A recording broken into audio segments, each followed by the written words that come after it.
Hello, everybody. Scott Golden here with the Mid-South Wrestling Review Series for the 25th of September, 1982.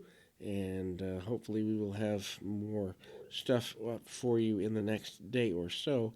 But this is going to be the most comprehensive wrestling review series on YouTube and probably on the internet in audio form when we're all said and done over the next little while. But anyhow, things you need to know, we're headed towards more of a collision course with Ted DiBiase and the Junkyard Dog, one of his former best friends.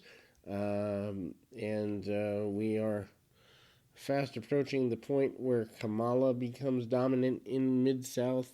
He has debuted in vignettes. I do not believe he has debuted in ring yet. I know he has in my viewing, but I'm about 3 months ahead in my viewing, so I don't think on this particular audio series he's debuted quite yet. But that is coming as well.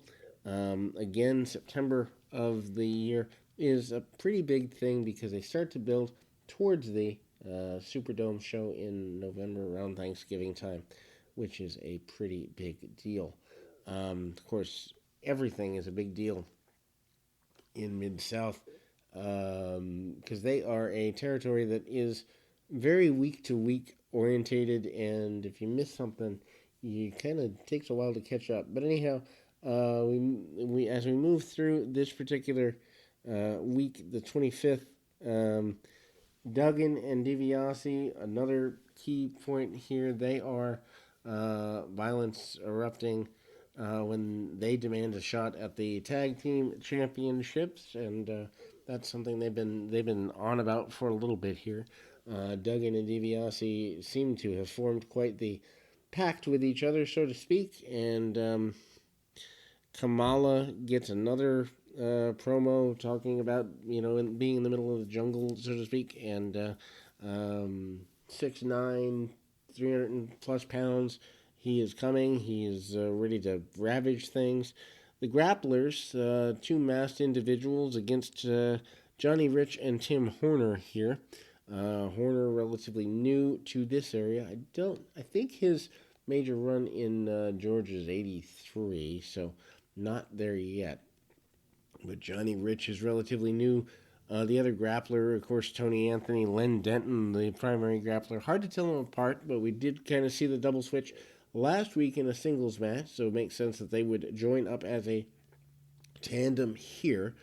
Kind of Rich manages to grab the arm pretty quickly, and the tag team match goes pretty solidly for the new grappler tag team. Of course, Anthony and Len Denton are your grapplers for this particular journey. I don't know if there were other grapplers across other territories. I know that the main grappler, of course, is Len Denton, and he starts that in Portland and kind of stays there for quite a bit. That's where he's most well known. Anyway, the tandem of the grapplers cut off the ring on Tim Horner. Horner, relative newcomer. I don't think his major run comes till 83 in Georgia, but, that TBS run always has lasting impact. Anyway, short knee by the grapplers. Odd that Mr. Wrestling 2 is also here, because black and silver masks or white masks and in general, just masks in general seem to be a big thing. The end of 82 or I guess entering the fall of 82. Johnny Rich gets the hot tag, which is kind of a weird thing because you'd think he would not be the one to get the hot tag, although he's probably got more experience than Horner, so it would make sense for the more experienced guy to get the hot tag. He does not do much with it, though, as the grapplers, again, seem to be leading the charge. Big body slam, and again, grapplers have control for a minute. Tim Horner comes back in off a tag. Actually, it's kind of interesting because they're not following traditional tag team psychology here.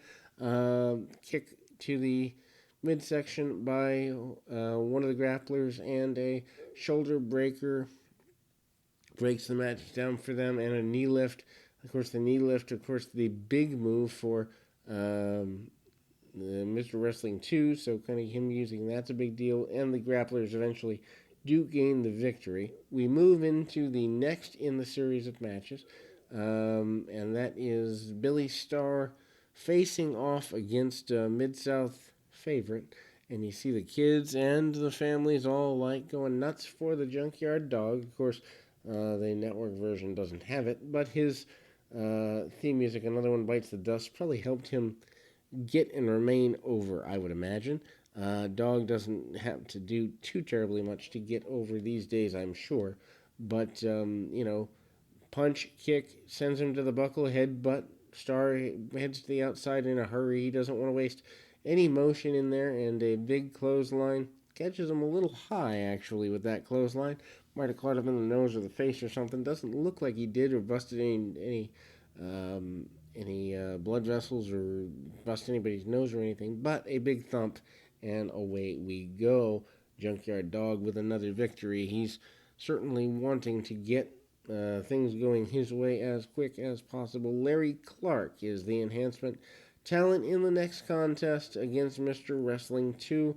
Mr. Wrestling 2 about to start his angle, does probably within about a month here. His major angle starts. I'd say sometime in October. But kind of roll through using a bit more wrestling technique than average. Of course, Mr. Wrestling 2 has the ability to do that because, well, he's been around for what seems like forever and a day. And we move through, and he holds the head in Snapmare Takeover and other really basic holds, but things that get him an advantage pretty quickly.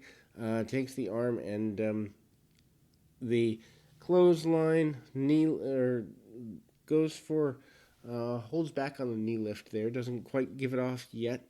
He does eventually win with the maneuver, however, and also just guy goes for a knee and then a back heel trip by Wrestling 2. Big back body drop, gets all he wants on that, and the knee lift does get him the victory. We move to another match of Skandar Akbar's army or group or consortium or whatever you want to call it. One-man gang back with more action, this time in a red singlet, and Buck Robley is his adversary here, doing I guess you'd say, a lumberjack match here. Kind of interesting to see a gimmick match. Watts not really a gimmick match type guy. Maybe doing them on house shows, or maybe he does them later in the later 80s, but doesn't do them here. Brawl in the middle of the ring match, not very pretty.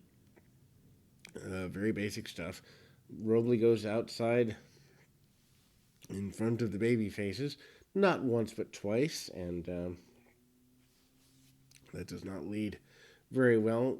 Gang gets on him when he gets back in, uses his weight and his power advantage, and One Man Gang has been pretty well protected, except for the couple losses he's had to the Junkyard Dog pretty aggressively here over the past, let's say, month or two. Both of those via the thump slam, so those are kind of aberrations, but for the most part, Gang has done pretty well. Gang bails out and is cast back into the ring rather quickly by the babyfaces, much to his chagrin, and he wants a break and doesn't get one in the way that he wants it anyway. And so the match continues. Again, I mean, I feel like I'm watching a poor man's Necro Butcher when I watch Buck Robley. I don't get it. Maybe somebody in the comments, if you were around at the time, can comment as to why he's even remotely a big deal, but I doesn't make sense. Anyway,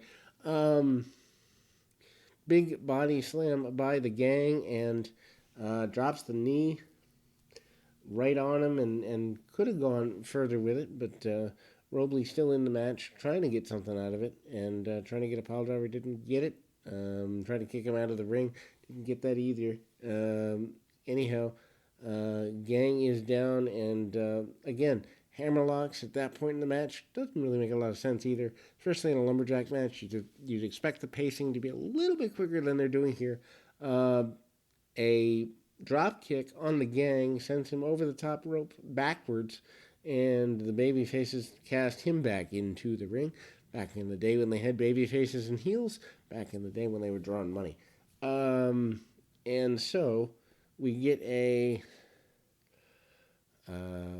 sleeper hold attempted by Robley, and Robley manages to get kiboshed by some of the lumberjacks on the outside. A second rope splash missed by the gang, and that is a pretty intense miss. Big drop kick sends the gang into the buckle. Robley manages to go out and goes to the second rope and gets a victory for himself via that maneuver. And then we move to Ted DiBiase and Hacksaw Duggan tag team match there. They are wanting a shot at the tag team championships, but they're not getting it here. Jesse Barr and Vinny Romo are the adversaries for today, so certainly not championship caliber there by any stretch of the imagination. Duggan and his partner, Mr. DiBiase. DiBiase, of course, the North American champion. Drop kick on Barr and a second one, and Barr comes back pretty aggressively. Again, Barr has been, pretty decent throughout. DiBiase bouncing around for him a little bit. Sunset flip attempt. Barr sits down with it, 2 count, and DiBiase having to press him off, and they kind of square off a little bit. Duggan comes in this time with Romo. Romo manages a couple of arm drags in the drop kick, and again, up and around. Romo continues with the arm drags, and Duggan with the hand behind the back, almost as if to say, I'm wanting to punch you in the face, but I'm going to hold back for a minute. Romo going okay with DiBiase until he sidesteps a drop kick, and DiBiase cuts him off. Kick by Duggan off the tag, and Duggan and DiBiase cut the ring off. Shoulder breaker by Duggan, which is a common move for him. Again, the future tag team champions, spoiler there, for something almost 40 years old, mind you, do end up getting the victory. Power slam by DiBiase, and away we go. The future champions are successful here. Mongolian Stomper faces not one but 2 wrestlers. Meanwhile, Duggan and DiBiase are insisting they want more competition and the tag team championships. They demand an opportunity at those championships, and that pretty well leads to an eventual signing. Stomper coming in relatively soon. I don't know. I think it's a Houston area clip that they show here, but Stomper, manages to go and take on 2 guys. Shots to the buckle. Ring's kind of saggy, so I don't think that's a Mid-South ring by any stretch. And Stomper with a body slam, doesn't get all he wants on it, gets enough, manages to choke out his adversary Blassie, which I did not know Blassie was outside of the area. Maybe he went to Georgia or something for a while. I don't honestly know. Anyway, the chop by the Stomper and hard shot, and again with the kick sends the enhancement talent, who would think pretty well remained nameless in the majority of this match, sends him into the buckle, punches, kicks, chops, and a lot of stuff. Kicks to the midsection, and the Stomper is just dominant all the way around. We've got about 5 minutes left, but this guy doesn't. He's out, and he's been put out with a sleeper hold. Win for the Stomper against 2 individuals. And then we move to our final match of the evening. Duggan and DiBiase still in the ring, back in the arena. They are demanding competition. They are demanding opportunity. They are demanding a lot of things, and they're not getting what they want. They do not end up getting everything they want, but they do get JYD and the good old Dick Murdoch not in a full-on match, although there is a referee. I think this ended up going to a TV overrun kind of deal. But anyhow, a bit of a brawl between them, and Duggan and DiBiase have Murdoch cornered, but they run together, both guys, and all four guys brawling around for a few minutes here. Murdoch goes to the outside. He's, pretty intense. Meanwhile, Duggan slams Murdoch in the middle of the ring when he gets back in there. Junkyard Dog taken down by Duggan a few times. With less than 2 minutes remaining in the television program, big clothesline by the Junkyard Dog on Ted DiBiase. Tries to back Duggan up, and DiBiase and Murdoch and Duggan and Junkyard Dog paired off. Again, nothing really ends in the match here. Less than 60 seconds, and the babyfaces have taken over. Both heels come up. They're swinging wildly. They're out of it, and we close the show with an unfinished resolve. But we will get resolve sooner or later as we go towards the final quarter of 1982 here in Mid-South. We'll be back with more right after this.